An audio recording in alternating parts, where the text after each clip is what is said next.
온 세상 최후 심판 예언에 대해서 이제 24장부터 27장까지 그동안 우리가 계속해서 열 나라, 이방 열 나라를 심판하시는 그 예언을 쭉 다루고 이제 그 모든 것의 결론 부분으로 24장부터 27장이 그렇게 다루어지고 있습니다. 특별히 오늘 본문 1절부터 13절에는 최후 심판 날에 하나님의 진노하심이 신분이나 지위, 고하를 막론하고 그 어떤 사람도 그 심판에서 벗어날 수 있는 사람은 없다는 거예요. 하나님의 심판은 모든 인간이 다 거기에 참여하게 된다는 거예요. 두 번째로 4절부터 5절에 보면 그러한 심판의 원인이 왜 그런가? 거기에는 분명히 하나님의 율법을 어기고 언약을 파기했어. 그 사람들이 언약을 스스로 지키지 않았다는 겁니다. 그것 때문에 결국은 심판에 이르게 됐다는 거고 6절부터 13절 말씀까지의 내용은 그 심판의 결과가 모든 인간들이 땅에서 즐기던 모든 죄악된 쾌락과 기쁨이었는데 그것이 완전히 다 소멸된다라고 하는 거예요. 여러분, 우리가 이 역사, 그러니까 나라들마다 지금 다 최후 심판 예언이 주어졌는데 이것을 우리는 역사라고 하잖아요. 이 역사가 그치는 날이 온다는 거예요. 그쳐지는 날이 온다. 그게 하나님의 최후의 심판. 그 심판대 앞에 모든 인간 하나도 남김없이 다 그 심판대 앞에 서는 날이 오게 될 것이라는 거예요. 그리고 특별히 이 최후 심판이 감행되는 그때에는 이와 같은 두드러진 현상이 나타나는데 첫째는 이 쾌락이 그친다는 거예요. 그리고 지위 고하를 막론하고 심판대에 서기 때문에 뭐 높은 자나 낮은 자, 나이 많은 자나 적은 자 다 동등하다는 거예요. 동등하다는 거예요. 그리고 그 심판의 그 원인, 심판을 받을 수밖에 없었던 원인이 뭐냐? 하나님의 말씀을 지키지 않기 때문에 그런 거예요. 그리고 하나님과의 그 언약을 인간들이 파기했기 때문에 하나님이 모든 인간을 이 심판대 앞에 세우게 된다라고 하는 것을 얘기하고 있어요. 자, 여러분들이 얼마나 기억하실지 모르겠지만 이 남유다와 북이스라엘을 하나님께서 심판하시고 그리고 그 주변의 나라, 열 나라를 이렇게 하나님께서 차근차근 하나하나 다 심판하는 그런 예언이 쭉 기록되어 있는 것을 우리가 살펴보았습니다. 그 내용, 주요한 내용은 어떤 거예요? 하나님에 대해서 이 이방 나라들은 다 적대적이다 이거야. 하나님에 대해서 적대적이고 하나님의 나라에 대해서 적대적이고 그리고 두드러진 그 특징이 이방 나라들은 다 저마다 교만하더라 이거. 교만하다. 그래서 하나님이 그 교만을 아주 대놓고 지적하면서 심판을 하시는 것을 우리는 많이 살펴보았습니다. 이게 이방 나라에 두드러진 그런 모습들이에요. 권력과 재물 그리고 육신의 그 만족을 이 음란한 일과 쾌락을 쫓으면서 누리고 있는 나라들이 바로 이방 나라들이에요. 그런데 이런 것은 영적인 세계와 아주 극단적으로 반대되는 그런 모습이죠. 음란한 거. 그 다음에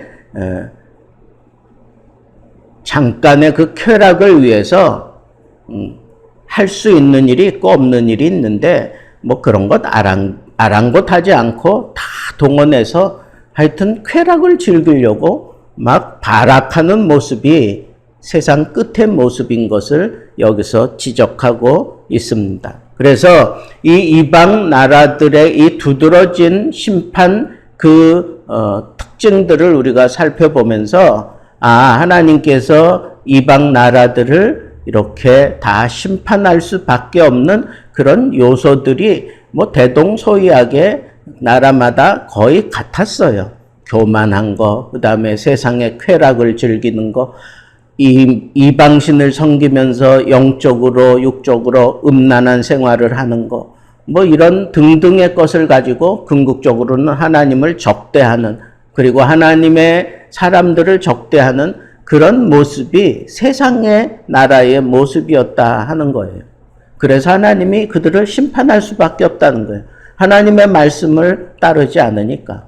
그리고 하나님과의 그 언약을 파기하니까 스스로 나는 그런 거 필요 없다. 나는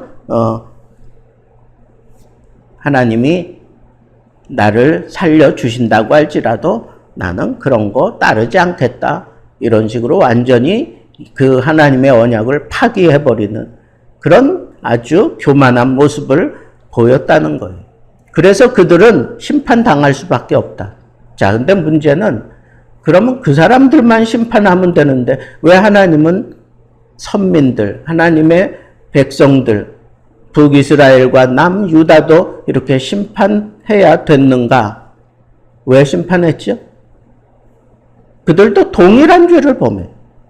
그들도 세상 나라들과 다를 바 없는 그런 음행한 일, 우상숭배함으로 하나님 앞에 음행한 일을 해. 육신적으로 세상의 쾌락을 좇으면서 세상 나라들과 다를 바 없는 그런 가치 기준을 가지고 살면서 그렇게 못된 짓을 하기 때문에 하나님의 말씀과는 상관없이 살아가고 하나님과의 언약을 파기하는 모습으로 살아가고 있는 그 선민들도 가차없이 하나님께서 심판하신다는 것. 이런 심판을 하나님께서 믿는 사람들도 안 믿는 사람들도 동일한 그 심판 원리를 가지고 심판을 하시는데 그 중에서도 소수의 남은 자들이 구원을 얻어요. 소수의 남은 자들. 근데 그 소수의 남은 자들은 어떤 사람인가? 자기 죄를 회개하고 철저하게 통회하고 자복하고 하나님 품으로 돌아온 사람들이에요. 그 사람들만 하나님께서 이렇게 구원해 주실 것을 남은 자 구원에 대한 그런 문제를 이사야서는 아주 중요하게 다루고 있습니다. 자, 오늘부터 살펴보는 24장, 25장, 26장, 27장에 이르도록 이게 그 하나님의 이 역사에 대한 심판 원리가 쭉 전개되어 왔고 이제 그 결론 부분으로 이 말씀들이 쭉 정리되어 가고 있는데 여기서 우리가 이제 중요하게 다루어야 될 게 하나 있어요. 그게 뭐냐 하면 하나님께서 이 심각한 세대를 바라보면서 이 세대를 심판하신다는 거예요. 반드시 심판하신다는 거예요. 죄악이 관영해진 이 세상 하나님께서는 그냥 놔두지 않는다는 거예요. 반드시 심판하신다. 그 심판 통해서 하나님의 공의가 이 땅 위에서는 온전하게 다 이루어지지 않아요. 그러나 우리 주님이 오셔서 완전한 공의를 실현해 주시며 하나님 나라를 완성하실 때가 온다는 거예요. 그래서 하나님의 심판과 하나님의 나라가 이게 함께 등장하는 거예요. 자, 그렇다면 우리는 이 세상에서의 즐거움과 쾌락, 세상의 가치관을 가지고 살다가는 우리는 아주 멸망의 심판을 당할 수밖에 없는 그런 상황에 놓여 있는 줄을 알고 지금 이 시대는 완전히 하나님의 심판을 향하여 막 달려가는 그런 모습으로 살아가고 있는 것을 우리는 느껴야 돼요. 그걸 캐치할 수 있어야 돼요. 그리고 우리는 어떻게 살아야 될까요? 세상의 가치와 기준을 따라, 그런 세상이 즐기는 쾌락을 따라 음행한 모습을 즐기는 그런 것들을 우리가 다 버리고 오로지 하나님 앞에 경건하게 살아가기 위해 발버둥 치며 살아가는, 경건의 능력을 가지기 위해서 경건의 모양을 붙들고 그냥 발버둥 치며 살아가는 그런 삶이 이 말세 지말에 우리에게 꼭 필요한 믿음 자세다라고 하는 거예요. 지금 우리가 사는 세상은 이사야가 이미 예언해 놓은 그런 말세의 그 징조들, 하나님의 심판을 부르는 그런 징조들이 지금 우리가 살아가는 세상 동서남북을 돌려봐도 다 그런 것들이 어디에나 지금 다 있어요.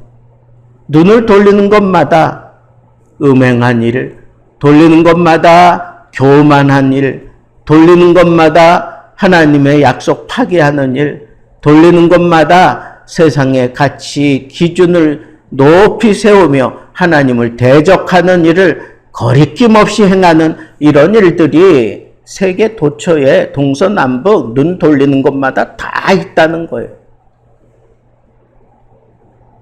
이런 상황 속에서 그러면 우리는 어떻게 살아야 되나? 여러분, 심판은 반드시 주님의 재림을 불러오게 되어 있어요. 하나님의 심판, 이 말세 지말에 하나님의 심판이 이루어지면 곧바로 하나님 나라가 열리고 완성되는 거예요. 그렇다면 우리는 그 주의 재림이 있을 때 온 세계가 하나님 앞에서 심판을 받게 되는데, 그 세계가 열릴 것을 우리가 기대하며 사모하며 살아야 돼요. 심판을 두려워하지 말고 심판의 상황이 내 앞에서 펼쳐지는 그런 모습들이 보일 때 우리는 시선을 어디에 두고 살아야 되겠어요? 하나님의 나라, 예수님의 재림, 그리고 예수님이 우리를 위로하시고 우리를 격려하시고 너 믿음 지키느라고 수고했다고 면류관을 씌워주고 칭찬할 그것을 바라보며 우리가 사모하며 살아야 돼. 주님의 재림을 사모하며 살아야 돼. 또 이 세상에 하나님의 심판을 부르는 그런 모습들이 무수하게 우리 앞에 펼쳐질 때 우리는 어떻게 해야 되는가? 내가 지금 세상 것 붙들고 씨름하고 있는 거 아닌가? 헛된 거 붙잡고 내가 지금 막 발버둥 치고 있는 거 아닌가? 돌아보라는 거예요. 네? 참 돈이 대단한 거지만 돈처럼 무서운 거 없어요. 네? 돈 때문에 울고 웃고, 돈 때문에 망하고, 돈 때문에 기가 살고, 돈 때문에 세상에서 인정받고, 돈 때문에 세상에서 내가 행세하고, 이런 일들이 다 돈 때문에 일어나잖아. 이게 지금 우리에게 있어서 우리 마음에 다 우상으로 자리 잡고 있어요. 예수 믿는 사람이든 안 믿는 사람이든 관계없이 지금 다 그러고 있다고. 이런 시대에 우리는 어떻게 살아야 되나? 우리는 어떻게 살아야 되나? 여러분, 나도 모르는 사이에 이 세상의 가치가, 세상의 이 정욕이 나를 사로잡고 나를 무너뜨리려고 하고, 그럴 때 하나님의 정의가 반드시 실현되는 때가 온다고 하는 이 믿음을 가지고 살라는 거예요. 하나님의 공의는 반드시 실현돼요. 내가 사는 동안에도 얼마든지 일어나고, 완전한 공의가 실현되는 것은 예수님이 재림하셔서 이 세상 모든 나라와 사람들을 심판하실 때 그 공의가 완전하게 실현되어집니다. 그렇기 때문에 우리는 세상에서 억울한 일을 당하고 괴로운 일이 나에게 막 겹겹이 쌓아올지라도 하나님이 반드시 공의를 실현시켜 주시는 때가 있다 하는 이 믿음을 가지고 하나님이 그렇게 섭리에 가실 것을 여러분들이 볼 수 있어야 돼요. 오늘로 우리가 욥기서를 새벽 예배 이제 강의를 마쳤는데 그 새벽 예배 욥기 강의를 다 마치고 난 다음에 제 머릿속에는 아주 두드러진 그 비교 대상이 생겼어요. 하나는 인과응보적인 그런 가치와 판단이에요. 또 하나는 하나님의 섭리예요. 하나님의 섭리.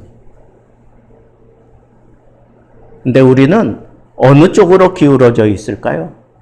다 인과응보에 기울어져 있어.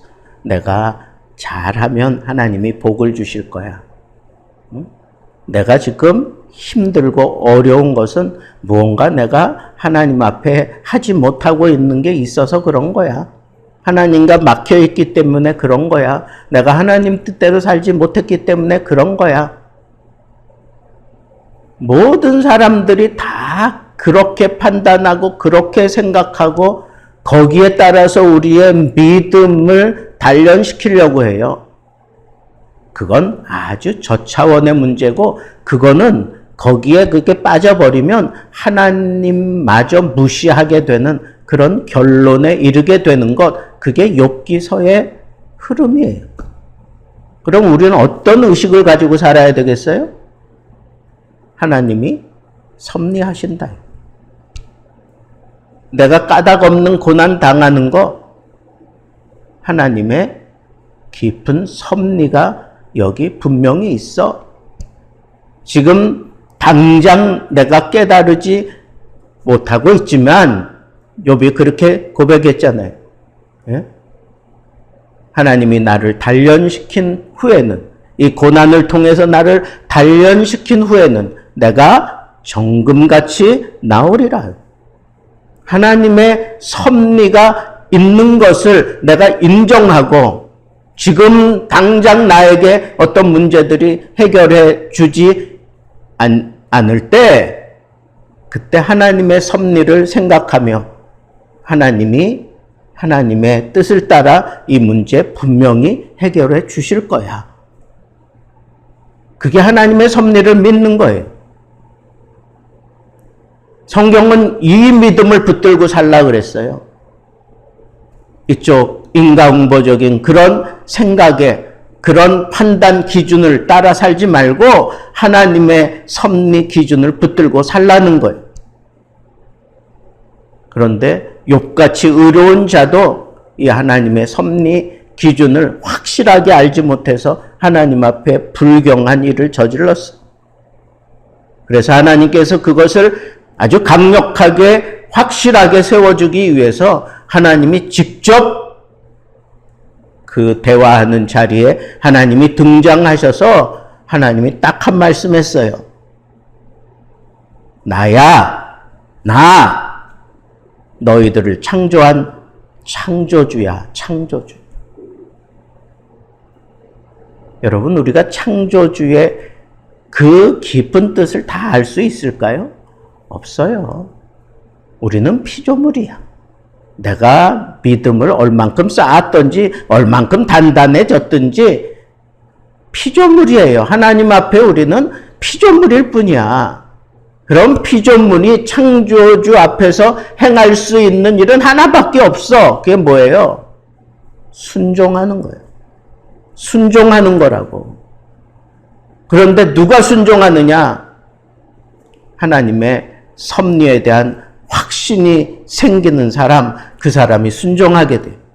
그 순종하면서 어떡할까요? 아, 내가 이런 죄를 저질렀구나 깨달아서 욥이 회개하고 하나님이 그 욥을 다시 이렇게 회복시켜 주시기까지 하나님의 그 섭리를 붙들고 살아가야 되는 것을 아주 강렬하게 저는 이번 새벽 예배 강의를 통해서 아주 너무너무 선명하게 그렸어요. 아, 하나님의 섭리를 붙들고 살아야 되는 거구나. 창조주 하나님을 내가 온전하게 인식하면 나는 정금같이 하나님 앞에서 세상 사람들 앞에서 내가 나오는 날이 있다 하는 그런 확신을 가질 수 있어요. 지금 이 믿음을 가지고 살라는 거예요. 이 심판을 부르는 이 세대에 다 설명할 수 없는 그런 일들이 우리 앞에 지금 막 펼쳐지고 있는데 예수님이 마태복음 24장에서 그렇게 예언한 그런 현상들이 지금 이 세상에 계속해서 일어나고 있는데 정말 가까웠다고 하는 사실을 우리가 느낄 수 있는데 이럴 때 우리가 어떻게 살아야 되느냐 이거예요. 하나님은 반드시 이 죄악을 심판하시는 때가 온다. 그리고 우리는 이 심각한 죄악 세상에 둘러쳐 있지만 우리는 이길 수 있어요. 어떻게 이기느냐? 하나님의 나라를 바라보면서 하나님의 그 섭리를 내가 확신하게 된다면 세상에 이 더러운 물이 막 나에게 막 달려 들어와도 나는 그 안에서 깨끗하게 순결하게 나를 지켜갈 수 있어요. 하나님의 섭리가 여러분들 신앙을 더욱 강렬하게 키워갈 수 있도록 경건의 훈련을 하고 경건의 싸움을 하면서 이 세상에서도 하나님의 뜻을 이룰 수 있는 귀한 멋진 믿음의 사람들 되기를 우리 주님의 이름으로 축복합니다.